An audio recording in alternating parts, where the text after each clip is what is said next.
It's okay, gentle giant, we're almost done. This will help you feel much better.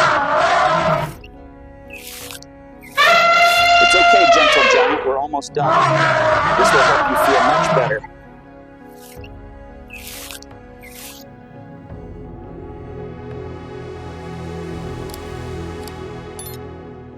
Man saves elephant with abscess in leg.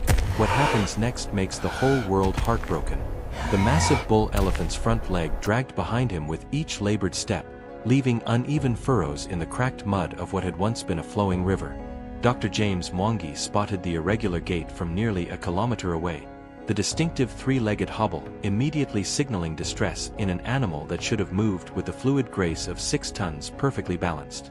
Through his binoculars, the veterinarian could see that the elephant's left front leg had swollen to nearly twice its normal size, the skin stretched tight and discolored around what appeared to be a massive infection. The bull stood alone in the center of the dried riverbed, isolated from any herd, a clear indication of serious illness in a species that rarely abandons its own. His enormous head hung lower than normal, tusks scraping the ground with each painful movement as he searched for moisture in the parched earth. The infection had clearly been progressing for weeks, transforming this magnificent creature from a symbol of raw power into a study of quiet suffering that touched something deep in James's chest. As the veterinarian approached on foot, leaving his vehicle at a safe distance, the elephant's behavior revealed the extent of his distress. Every few steps, the bull would pause and lift his injured leg slightly, holding it suspended for long moments as if trying to escape the constant pain. His trunk moved restlessly, sometimes reaching toward the swollen limb but stopping short, instinct warning him away from touching the source of his agony. The usual alertness that characterized wild elephants had been replaced by a dull endurance, his amber eyes reflecting exhaustion rather than the wariness typical of his kind. James had encountered similar cases before, abscesses that developed from thorns, injuries, or infections that festered in the harsh African heat. Left untreated, such conditions became death sentences, slowly poisoning the animal system while rendering them unable to keep pace with their families. This bull's isolation spoke of a herd that had been forced to move on, following ancient migration routes that could not accommodate a member who could no longer walk the vast distances required for survival. The elephant noticed James's approach but showed no inclination to flee, another troubling sign that suggested his condition had progressed beyond the point where flight remained possible. Instead, he remained motionless, his massive frame swaying slightly as he struggled to distribute his weight across 3 functional legs.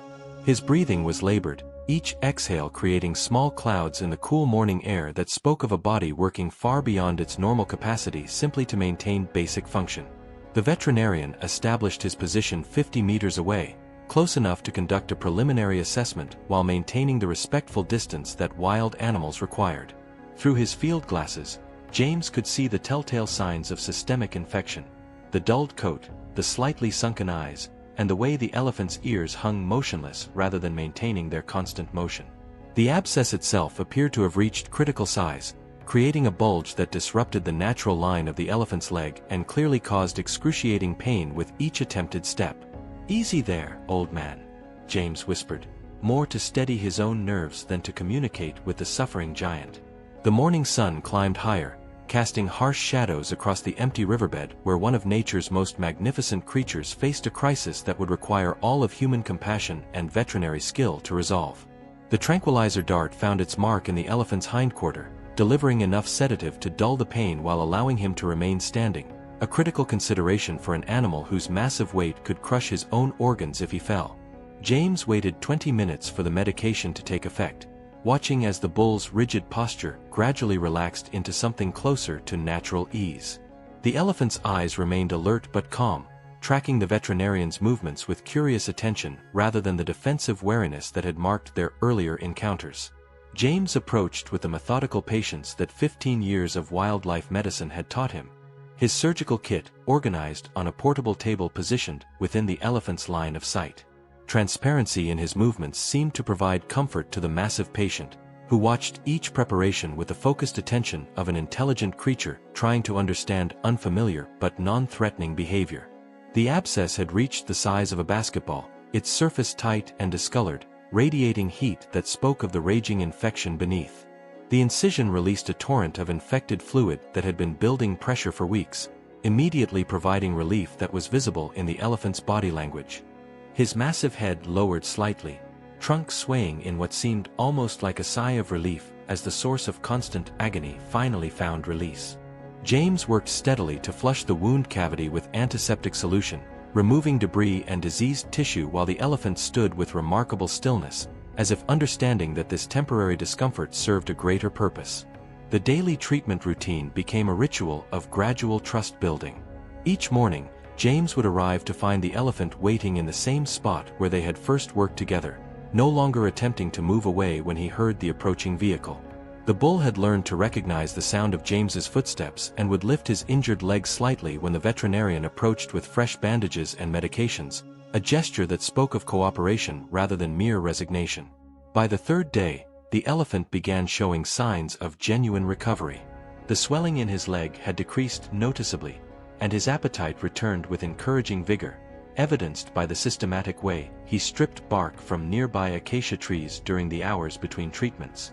His movements, while still careful, carried less of the rigid caution that had marked his earlier condition, and his trunk had begun its normal exploratory behavior, occasionally reaching toward James with gentle curiosity. The breakthrough in their relationship came during the 5th day of treatment when the elephant, unprompted, extended his trunk to gently touch James's shoulder as he worked. The gesture lasted only seconds, but carried a weight of communication that transcended species boundaries, acknowledgement, perhaps even gratitude, expressed through the most sensitive part of the elephant's anatomy.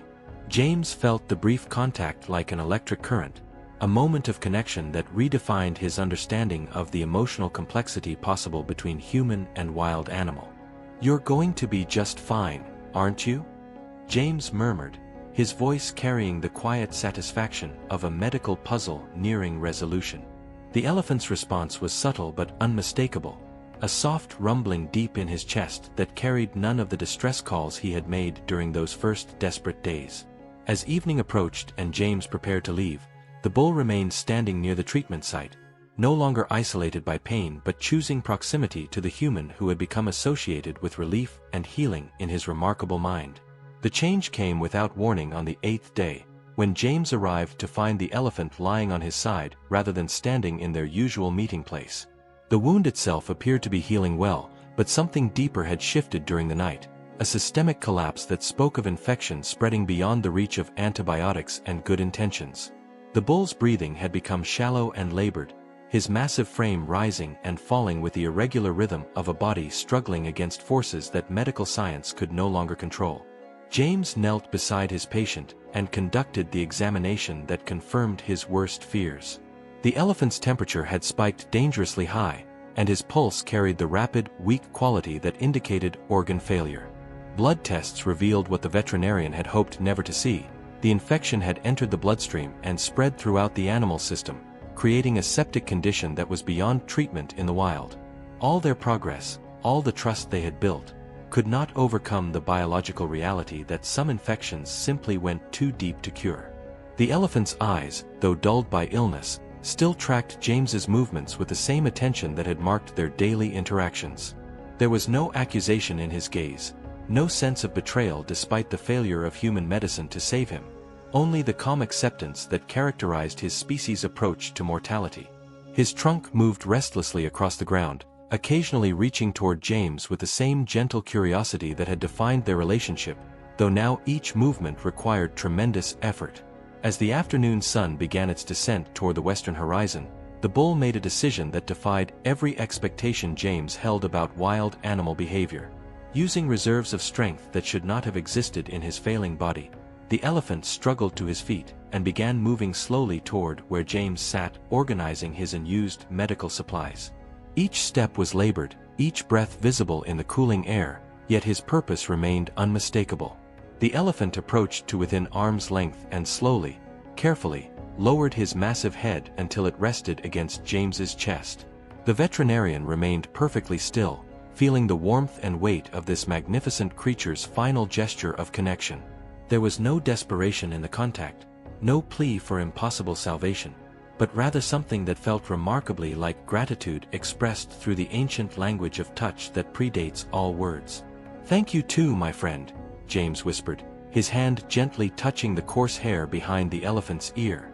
They remained in that position as the sun painted the sky in shades of gold and crimson, man and elephant sharing a moment that transcended the boundaries between species. The bull's breathing gradually slowed and deepened, becoming more peaceful with each passing minute until it simply stopped, as natural and quiet as the end of a long day. Even in death, his massive head remained pressed against James's chest, a final gift of trust that would echo in the veterinarian's memory for the rest of his life. The evening wind moved through the acacia trees with a sound like gentle applause, carrying with it the profound silence that follows when something irreplaceable passes from the world forever.